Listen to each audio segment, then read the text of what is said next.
அப்போஸ்தலனாகிய பவுல் கொரிந்தியருக்கு எழுதின முதலாம் நிருபம் 4ஆம் அதிகாரம் வசனங்கள் 1 துவங்கி கடைசி முடிய.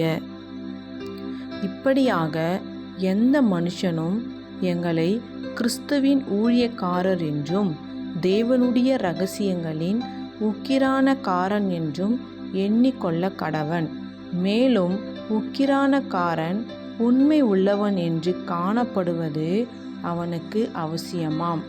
ஆயினும் நான் உங்களாலேயாவது மனுஷருடைய நியாய நாளின் விசாரணையினாலேயாவது தீர்ப்பை பெறுவது எனக்கு மிகவும் அற்ப காரியமாயிருக்கிறது.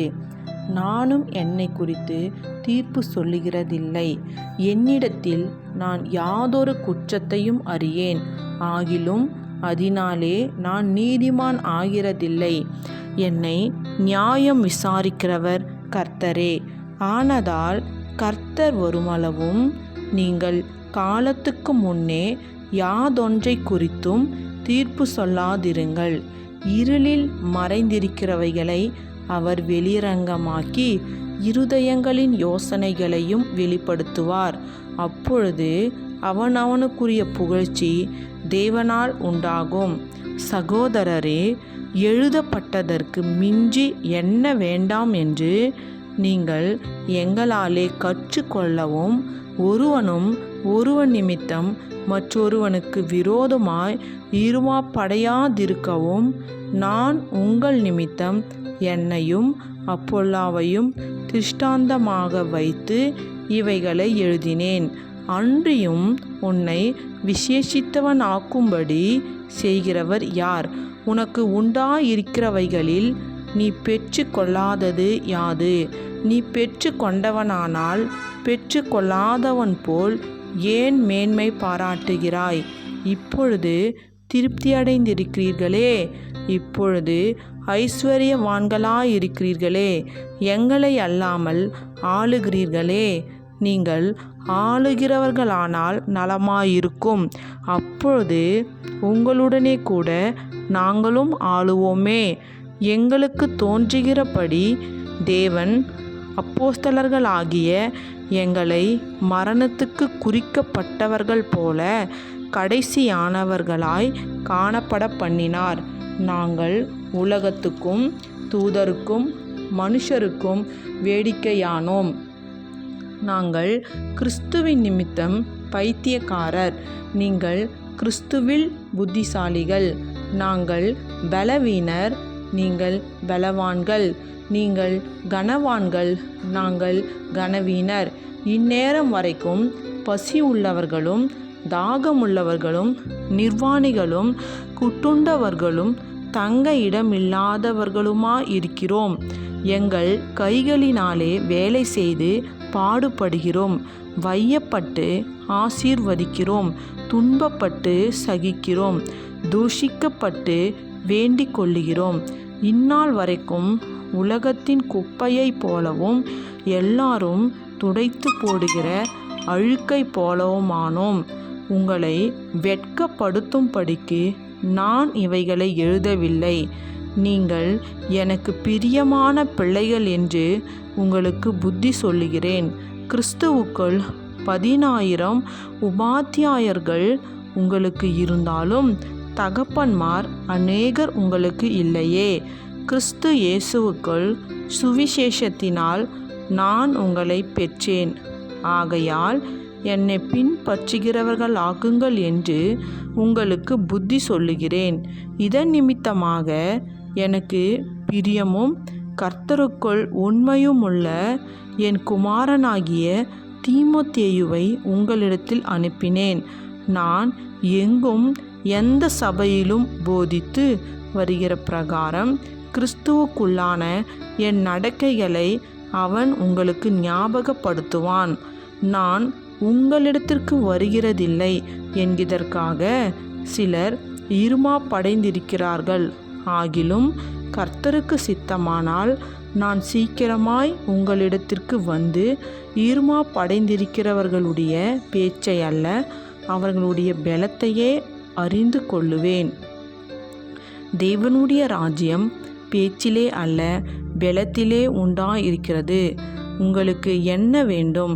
நான் பிரம்போடு உங்களிடத்தில் வர வேண்டுமோ, அல்லது அன்போடும் சாந்தமுள்ள ஆவியோடும் வர வேண்டுமோ? அப்போஸ்தலனாகிய பவுல் கொரிந்தியருக்கு எழுதின 1 நிருபம் 5 அதிகாரம் வசனங்கள் 1 துவங்கி கடைசி முடிய. உங்களுக்குள்ளே விபச்சாரம் ஒன்றென்று பிரசித்தமாய் சொல்லப்படுகிறதே. ஒருவன் தன் தகப்பனுடைய மனைவியை வைத்து கொண்டிருக்கிறானே, அது அஞ்ஞானிகளுக்குள்ளும் சொல்லப்படாத விபச்சாரமாயிருக்கிறதே. இப்படிப்பட்ட காரியம் செய்தவனை நீங்கள் உங்களை விட்டு நீக்காமலும் துக்கப்படாமலும் ஈருமாப்படைந்திருக்கிறீர்கள். நான் சரீரத்தினாலே உங்களுக்கு தூரமாயிருந்தோம், ஆவியினாலே உங்களோடு கூட இருக்கிறவனாய் இப்படி செய்தவனை குறித்து நான் கூட இருக்கிறது போல நீங்களும் என்னுடைய ஆவியும் நமது கர்த்தராகிய இயேசு கிறிஸ்துவின் அதிகாரத்தோடே கூடி வந்திருக்கையில், அப்படிப்பட்டவனுடைய ஆவி கர்த்தராகிய இயேசு கிறிஸ்துவின் நாளிலே இரட்சிக்கப்படும்படி மாம்சத்தின் அழிவுக்காக நம்முடைய கர்த்தராகிய இயேசு கிறிஸ்துவின் நாமத்தினாலே அவனை சாத்தானுக்கு ஒப்பு கொடுக்க வேண்டும் என்று தீர்ப்பு செய்கிறேன். நீங்கள் மேன்மை பாராட்டுகிறது நல்லதல்ல. கொஞ்சம் புளித்த மா பிசைந்த மா முழுவதையும் புளிப்பாக்கும் என்று அறியீர்களா? ஆகையால் நீங்கள் புளிப்பில்லாதவர்களாய் இருக்கிறபடியே புதிதாய் பிசைந்த மாவாய் இருக்கும்படிக்கு பழைய புளித்த மாவை புறம்பே கழித்து போடுங்கள். ஏனெனில் நம்முடைய பஸ்காவாகிய கிறிஸ்து நமக்காக பலியிடப்பட்டிருக்கிறாரே. ஆதலால் பழைய புளித்த மாவோடே அல்ல, துர்க்குணம் பொல்லாப்பு என்னும் புளித்த மாவோடும் அல்ல, துப்புரவு உண்மை என்னும் புளிப்பில்லாத அப்பத்தோடே பண்டிகையை ஆசரிக்க கடவோம். விபச்சாரக்காரரோடு கலந்திருக்க கூடாதென்று நிருபத்தில் உங்களுக்கு எழுதினேன். ஆனாலும் இவ்வுலகத்தில் உள்ள விபச்சாரக்காரர், பொருளாசைக்காரர், கொள்ளைக்காரர், விக்கிரகாராதனைக்காரர் இவர்களோடே எவ்வளவும் கலந்திருக்க கூடாதென்று நான் எழுதவில்லை. அப்படியானால் நீங்கள் உலகத்தை விட்டு நீங்கி போக வேண்டியதாயிருக்குமே. நான் உங்களுக்கு எழுதினதென்னவென்றால், சகோதரர் எண்ணப்பட்ட ஒருவன் விபச்சாரக்காரனையாவது, பொருளாசைக்காரனையாவது, விக்கிரகாராதனைக்காரனாயாவது, உதாசீனனாயாவது, வெறியனாயாவது, கொள்ளைக்காரனாயாவது இருந்தால் அவனோடே கலந்திருக்க கூடாது. அப்படிப்பட்டவனுடனே கூட புசிக்கவும் கூடாது.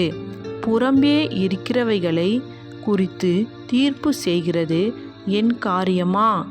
உள்ளே இருக்கிறவைகளை குறித்தல் அல்லவோ நீங்கள் தீர்ப்பு செய்கிறீர்கள். புறம்பே இருக்கிறவைகளை குறித்து தேவனே தீர்ப்பு செய்வார். ஆகையால் அந்த பொல்லாதவனை உங்களை விட்டு தள்ளி போடுங்கள். அப்போஸ்தலனாகிய பவுல் கொரிந்தியருக்கு எழுதின 1 நிருபம் 6 அதிகாரம் வசனங்கள் 1 துவங்கி கடைசி முடிய.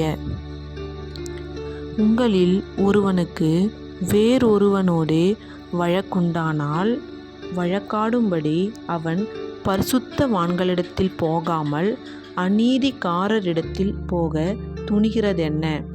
பரிசுத்தவான்கள் உலகத்தை நியாய தீர்ப்பார்கள் என்று அறியீர்களா? உலகம் உங்களால் நியாய தீர்க்கப்படுவதாயிருக்க அற்ப வழக்குகளை தீர்க்க நீங்கள் அபாத்திரரா? தேவ தூதர்களையும் நியாய தீர்ப்போம் என்று அறியீர்களா? அப்படி இருக்க இந்த ஜீவனுக்கேற்றவைகளை நீங்கள் தீர்த்து கொள்ளக்கூடாதிருக்கிறது எப்படி? இந்த ஜீவனுக்கேற்ற வழக்குகள் உங்களுக்கு இருந்தால் தீர்ப்பு செய்கிறதற்கு சபையில் அற்பமாய் எண்ணப்பட்டவர்களை நியமித்து கொள்ளுங்கள். உங்களுக்கு வெட்கம் உண்டாகும்படி இதை சொல்லுகிறேன். சகோதரனுக்கும் உண்டான வழக்கை தீர்க்கத்தக்க விவேகி ஒருவனாகிலும் உங்களுக்குள் இல்லையா? சகோதரனோடே சகோதரன் வழக்காடுகிறான், அவ்விசுவாசிகளுக்கு முன்பாகவும் அப்படி செய்கிறான். நீங்கள் ஒருவரோடொருவர் வழக்காடுகிறது எவ்விதத்திலும் குற்றமாயிருக்கிறது. அப்படி செய்கிறதை விட நீங்கள் ஏன் அநியாயத்தை சகித்து கொள்ளுகிறதில்லை? ஏன் நஷ்டத்தை பொறுத்து கொள்ளுகிறதில்லை? நீங்களே அநியாயம் செய்கிறீர்கள், நஷ்டப்படுத்துகிறீர்கள், சகோதரருக்கும் அப்படி செய்கிறீர்களே. அநியாயக்காரர் தேவனுடைய ராஜ்யத்தை சுதந்திரிப்பதில்லை என்று அறியீர்களா? வஞ்சிக்கப்படாதிருங்கள். வேசி மார்க்கத்தாரும் விக்கிரகாராதனைக்காரரும் விபச்சாரக்காரரும் சுய புணர்ச்சிக்காரரும் ஆண் புணர்ச்சிக்காரரும் திருடரும் பொருளாசைக்காரரும் வெறியரும் உதாசீனரும் கொள்ளைக்காரரும் தேவனுடைய ராஜ்யத்தை சுதந்தரிப்பதில்லை. உங்களில் சிலர் இப்படிப்பட்டவர்களாயிருந்தீர்கள். ஆயினும் கர்த்தராகிய இயேசுவின் நாமத்தினாலும் நமது தேவனுடைய ஆவியினாலும் கழுவப்பட்டீர்கள், பரிசுத்தமாக்கப்பட்டீர்கள், நீதிமான்கள் ஆக்கப்பட்டீர்கள். எல்லாவற்றையும் அனுபவிக்க எனக்கு அதிகாரம் உண்டு. ஆகிலும் எல்லாம் தகுதியாயிராது. எல்லாவற்றையும் அனுபவிக்க எனக்கு அதிகாரம் உண்டு. ஆகிலும் நான் ஒன்றிற்கும் அடிமைப்பட மாட்டேன். வயிற்றுக்கு போஜனமும் போஜனத்துக்கு வயிறும் ஏற்கும். ஆனாலும் தேவன் இதையும் அதையும் அழிய பண்ணுவார். சரீரமோ வேசித்தனத்திற்கல்ல, கர்த்தருக்கே உரியது. கர்த்தரும் சரீரத்திற்குரியவர். தேவன் கர்த்தரை எழுப்பினாரே, நம்மையும் நமது வல்லமையினாலே எழுப்புவார். உங்கள் சரீரங்கள் கிறிஸ்துவின் அவயங்கள் என்று அறியீர்களா? அப்படியிருக்க நான் கிறிஸ்துவின் அவயங்களை வேசியின் அவயங்களாக்கலாமா? அப்படி செய்யலாகாதே. வேசியோடு இசைந்திருக்கிறவன் அவளோடே ஒரே சரீரமாயிருக்கிறான் என்று அறியீர்களா? இருவரும் ஒரே மாம்சமாயிருப்பார்கள் என்று சொல்லியிருக்கிறதே. அப்படியே கர்த்தரோடு இசைந்திருக்கிறவனும் அவரோடே ஒரே ஆவியாயிருக்கிறான். வேசித்தனத்திற்கு விலகியோடுங்கள். மனுஷன் செய்கிற எந்த பாவமும் சரீரத்திற்கு புறம்பாயிருக்கும். வேசித்தனம் செய்கிறவனோ தன் சுய சரீரத்திற்கு விரோதமாய் பாவம் செய்கிறான். உங்கள் சரீரமானது நீங்கள் தேவனாலே பெற்றும் உங்களில் தங்கியும் இருக்கிற பரிசுத்த ஆவியினுடைய ஆலயமாயிருக்கிறதென்றும் நீங்கள் தேவனாலே பெற்றும் உங்களில் தங்கியும் இருக்கிற பரிசுத்த ஆவியினுடைய ஆலயமாயிருக்கிறதென்றும் நீங்கள் உங்களுடையவர்கள் அல்லவென்றும் அறியீர்களா? கிரயத்துக்கு கொல்லப்பட்டீர்களே. ஆகையால் தேவனுக்கு உடையவைகளாகிய உங்கள் சரீரத்தினாலும் உங்கள் ஆவியினாலும் தேவனை மகிமைப்படுத்துங்கள். ஆமேன்.